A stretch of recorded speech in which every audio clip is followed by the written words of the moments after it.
ऐसी आवाज नहीं चलेगी। मोदी जी तक आवाज जानी चाहिए कि इस बार कर्नाटक में पूर्ण बहुमत की भारतीय जनता पार्टी की सरकार बनने जा रही है।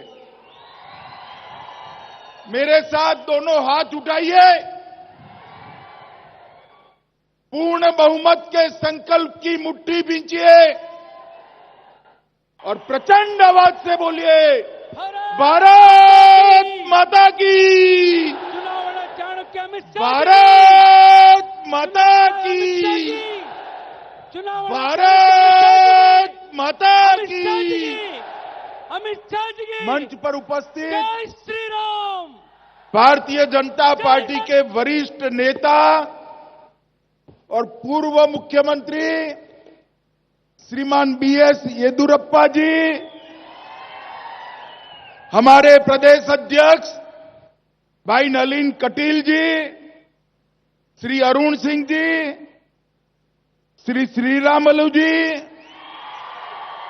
श्री आनंद सिंह जी, श्री कराड़ी संगन्ना जी, श्री देवेंद्रप्पा जी, श्री एम बी नंदीश जी, हमारे जिला अध्यक्ष गोनल मुराहरी गौड़ा जी, और आज इस विशाल जनसभा में संडूर की भूमि पर आए हुए मेरे प्यारे भाइयों, बहनों, माताओं और मेरे जिगर के टुकड़े जैसे युवा मित्रों,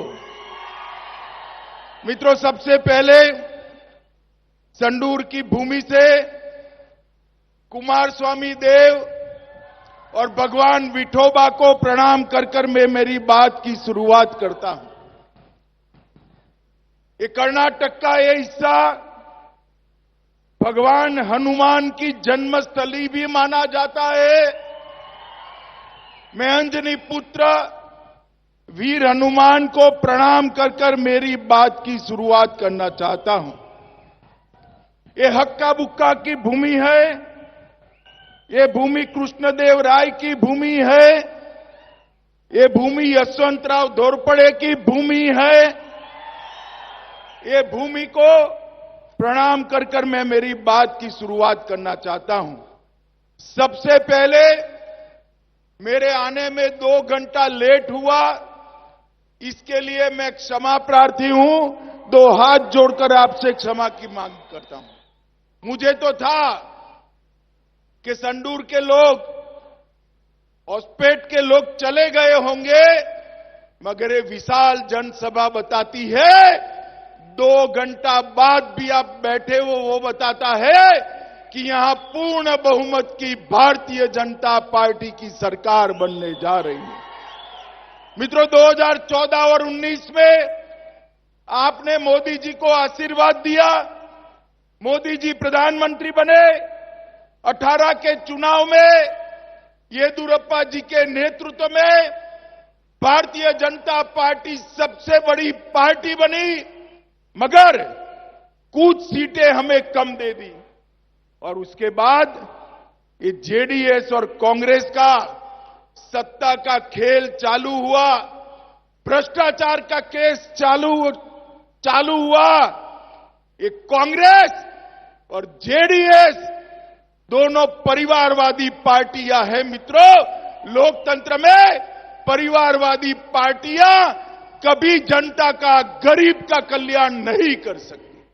मित्रों, आज मैं आपको बताने आया हूं कि यहां पर भारतीय जनता पार्टी पूर्ण बहुमत के साथ आपका आशीर्वाद प्राप्त करने के लिए लड़ रही है। आज मैं कर्नाटक की जनता को बताने आया हूं, जेडीएस को दिया हुआ एक वोट, जेडीएस को दिया हुआ एक वोट कांग्रेस पार्टी के पास जाने वाला है, और कांग्रेस पार्टी को दिया हुआ एक वोट सिद्धरामैया और उनकी एटीएम सरकार, जो दिल्ली का एटीएम थी, भ्रष्टाचार करती थी, उसको जाने वाला है। मित्रों, आज मैं कहने आया हूं, मोदी जी के नेतृत्व में देश को सुरक्षित करने वाली भारतीय जनता पार्टी एक और है, और दूसरी ओर राहुल बाबा के नेतृत्व में टुकड़े टुकड़े गैंग के साथ जुड़ी हुई कांग्रेस पार्टी। ये दोनों के बीच में आपको तय करना है। मित्रों, मैं कर्नाटक में आया हूं, मैं आपको कहने वाला आया हूं, पीएफआई पर नरेंद्र मोदी जी ने बैन लगा दिया, पीएफआई को बंद कर दिया। मुझे बताइए मित्रों, पीएफआई पर बैन करना चाहिए या नहीं करना चाहिए? जोर से बोलो, करना चाहिए या नहीं करना चाहिए? ये जब कांग्रेस की सरकार थी तब पीएफआई पर 1700 से ज्यादा केस वापिस लेने का काम किया था। ये नरेंद्र मोदी सरकार, आप मुझे बताओ भाई, अयोध्या में राम मंदिर बनना चाहिए या नहीं बनना चाहिए? जोर से बोलो, बनना चाहिए या नहीं बनना चाहिए? सालों से कांग्रेस पार्टी इसको अटका रही थी, लटका रही थी, भटका रही थी। नरेंद्र मोदी जी को आपने 19 में प्रधानमंत्री बनाया, मोदी जी ने राम मंदिर का शिलान्यास कर दिया और भव्य राम मंदिर बनने जा रहा है। मित्रों, देश को सुरक्षित करना चाहिए या नहीं करना चाहिए? जोर से बोलो, करना चाहिए या नहीं करना चाहिए? इस सालों से कांग्रेस पार्टी, सोनिया और मनमोहन सिंह 10 साल तक रहे, कई सारे हमले हुए, पाकिस्तान के कोई जवाब नहीं दिया जाए। मोदी जी की सरकार बनी, मोदी जी ने उस वक्त भी पाकिस्तान ने हमला किया उरी और पुलवामा पर। 10 ही दिन में सर्जिकल स्ट्राइक और एयर स्ट्राइक कर कर पाकिस्तान के घर में घुसकर आतंकवादियों का सफाया कर दिया। माताओं, भाइयों, बहनों, मोदी जी ही देश को सुरक्षित कर सकते हैं, मोदी जी ही देश को समृद्ध कर सकते हैं। एक कांग्रेस पार्टी नहीं कर सकती। एक सीएम पद है, सीएम के लिए डीके शिव कुमार और सिद्धरामैया दोनों लड़ रहे हैं, और दूसरे भी कई प्रत्याशी तैयार हैं। इनकी लड़ाई में कर्नाटक की जनता का कल्याण नहीं होगा। कल्याण, कर्नाटक का कल्याण करना है तो केवल और केवल भारतीय जनता पार्टी की सरकार चाहिए। मित्रों, मोदी जी ने गरीबों के घर में गैस भेजा, शौचालय भेजा, बिजली भेजी, बैंक अकाउंट भेजा, 5 लाख तक का स्वास्थ्य का पूरा खर्चा उठाया। और मुझे बताओ, बेल्लारी वालों, हॉस्पिटल वालों, सबने कोरोना का टीका लिया है या नहीं लिया है? कोरोना का वैक्सीनेशन हुआ है? वो जरा हाथ ऊपर करो तो। सबका हो गया ना? एक पैसा देना पड़ा है क्या? जरा जोर से बोलिए, देना पड़ा है क्या?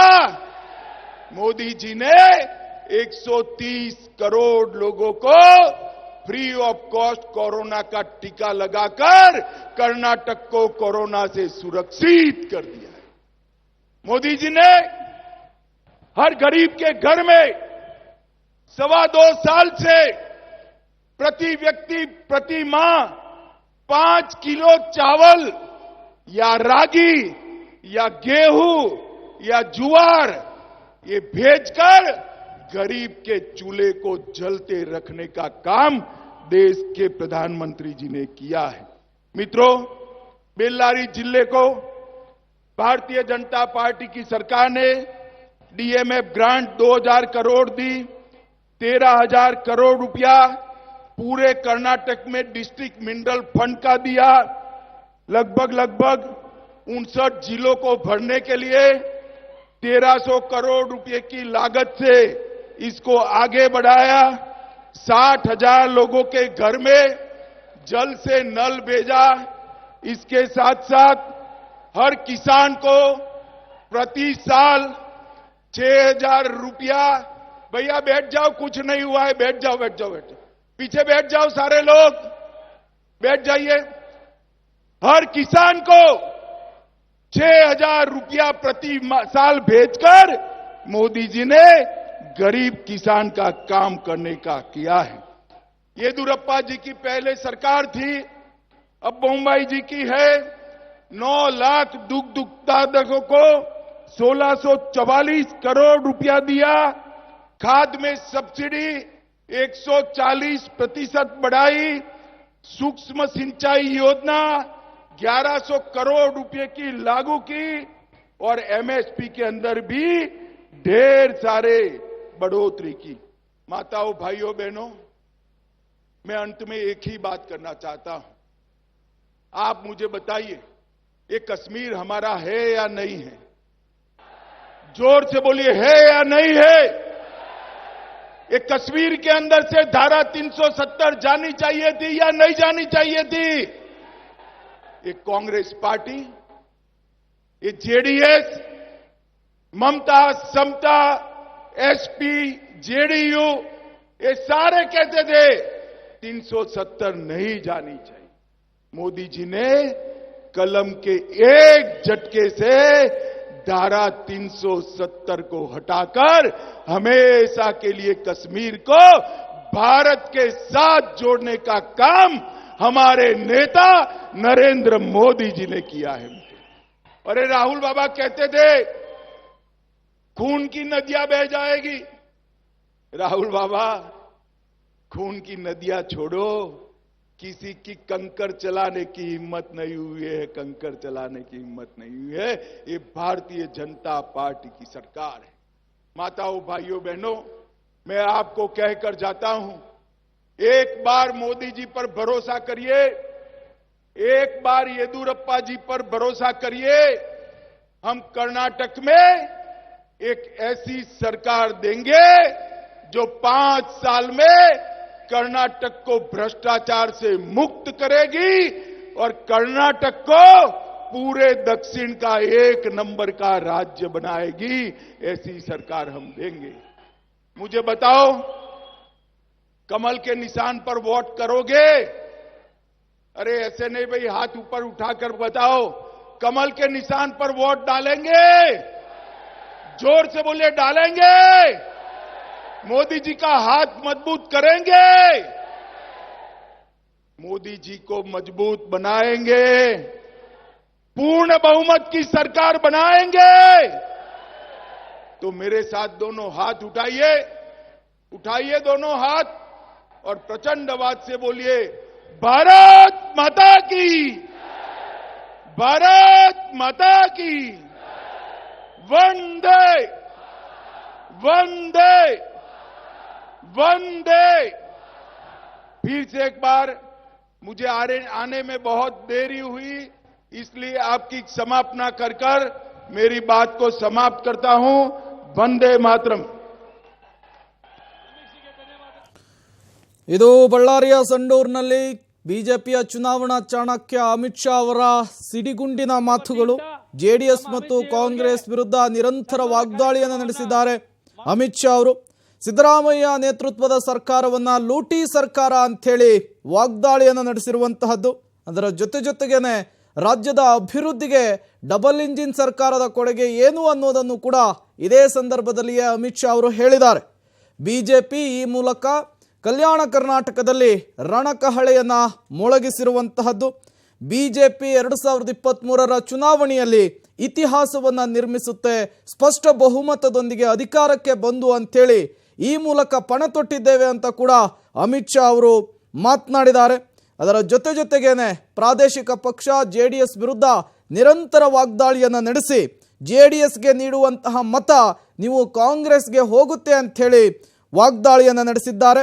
ಅದರ ಜೊತೆಗೇನೆ ಕುಟುಂಬ ರಾಜಕಾರಣದ ವಿಚಾರವನ್ನು ಕೂಡ ಅಮಿತ್ ಶಾ ಅವರು ಇವತ್ತಿನ ಸಮಾವೇಶದಲ್ಲಿ ಪ್ರಸ್ತಾಪಿಸಿರುವಂತಹದ್ದು. ಕಾಂಗ್ರೆಸ್ ಮತ್ತು ಜೆಡಿಎಸ್ ಕುಟುಂಬ ರಾಜಕಾರಣದ ಭದ್ರ ಬುನಾದಿಯನ್ನು ಹಾಕಿದೆ. ಆ ಭದ್ರ ಬುನಾದಿಯನ್ನು ಅಳಿಸುವಂತಹ ಕೆಲಸವನ್ನ, ಕಿತ್ತೊಗೆಯುವಂತಹ ಕೆಲಸವನ್ನ ಬಿಜೆಪಿ ಸರ್ಕಾರ ಮಾಡ್ತಾ ಇದೆ ಅಂಥೇಳಿ ಕಾಂಗ್ರೆಸ್ ಮತ್ತು ಜೆಡಿಎಸ್ ವಿರುದ್ಧ ವಾಗ್ದಾಳಿಯನ್ನು ನಡೆಸಿದ್ದಾರೆ ಗೃಹ ಸಚಿವ ಅಮಿತ್ ಶಾ ಅವರು. ಅದರ ಜೊತೆಗೇನೆ ರಾಜ್ಯ ಕಾಂಗ್ರೆಸ್ನಲ್ಲಿರುವಂತಹ ಸಿದ್ದರಾಮಯ್ಯ ಮತ್ತು ಡಿ ಕೆ ಶಿವಕುಮಾರ್ ಅವರ ಕಿತ್ತಾಟವನ್ನ ಮುಂದಿನ ಮುಖ್ಯಮಂತ್ರಿಯ ವಿಚಾರಕ್ಕೆ ಅವರಿಬ್ಬರ ನಡುವೆ ಇರುವಂತಹ ಹಗ್ಗಜಗ್ಗಾಟವನ್ನು ಕೂಡ ಇವತ್ತಿನ ಸಮಾವೇಶದಲ್ಲಿ ಅಮಿತ್ ಶಾ ಅವರು ಪ್ರಸ್ತಾಪಿಸಿದ್ದು ವಿಶೇಷವಾಗಿತ್ತು.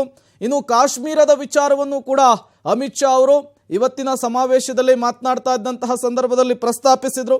ಪ್ರಾದೇಶಿಕ ಪಕ್ಷಗಳು ಜೊತೆಗೆ ಕಾಂಗ್ರೆಸ್ ದೇಶದ ಅಭಿವೃದ್ಧಿಯನ್ನು ಸಹಿಸಿಕೊಳ್ಳೋದಕ್ಕಾಗದೇನೆ ಬಿಜೆಪಿಯನ್ನು ಮಣಿಸಲಿಕ್ಕೆ ಶತಪ್ರಯತ್ನವನ್ನು ಪಡ್ತಾ ಇದೆ. ಅದಕ್ಕೆ ನೀವು ಅವಕಾಶವನ್ನು ಕೊಡಬಾರ್ದು ಅಂಥೇಳಿ ಕಾರ್ಯಕರ್ತರಲ್ಲಿ ಕರೆ ಕೊಟ್ಟಿದ್ದಾರೆ ಅಮಿತ್ ಶಾ ಅವರು.